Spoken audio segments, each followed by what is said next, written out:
მეგობრებო, მოგესალმებით ყველას, როგორ ახართ, როგორ გიკითხოთ. იმედია ყველანი ხართ კარგად და ისვენებთ კარგად და ატარებთ არგეთო მშვენიერ დროს. მე ხა დღეს მოვედი თქვენთან გაცრავად მოვედი თქვენთან ღუმელში გამოცხარი ბოსტნეულით, რომელსაც შემდეგ კანს გავაცლი და შევკმასავ გემრიელად.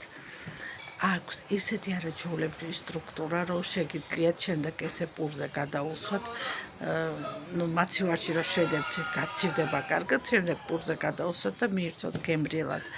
მოკლედ ზაფხულში ამაზე მართლა სასარგებლო, კარგი და მსუბუქი და ადვილი მოსამზადებელი არაფერია. წამოდით ახლა ჩემთან ერთად გავაკეთოთ და შემდეგ ბოლოს შემიფასეთ და ველი აგრეთვე თქვენ კომენტარებს. ჩემო მეგობრებო, აი აქ როგორც ხედავთ, ავიღე ყველანაირი ბოსტნეული, რაც კი ოჯახში მქონდა, 4 ბადრიჯანი, ბულგარული წიწაკა და აი ესე დანით დავჩხვლიტავ ყველას და შემდეგ მოვასხამ ცოტა ზეთს. აი აქ ხედავთ უკვე როგორ ვასხამ ზეთს. შემდეგ ჩემო ძვირფასებო, ზეთის შემდეგ ჟარონაზე, ანუ ფორმაზე დავასხამ წყალს, რომ არ მიიწვას ჩვენი ბოსტნეული ფორმა.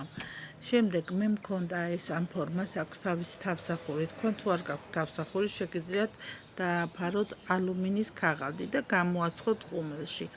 მე აქ როგორც ხედავთ, გამოვაცხე ღუმელმა, გავაცალე კანი, დავჩეჩე კარგად ყველა ბოსტნეული, უქენი რა თქმა უნდა ნიორი, ძმარი, ცოტა ზეთი და მარილი გემოვნებით და ბოლოს უქენი დაჭრილი ქინძი.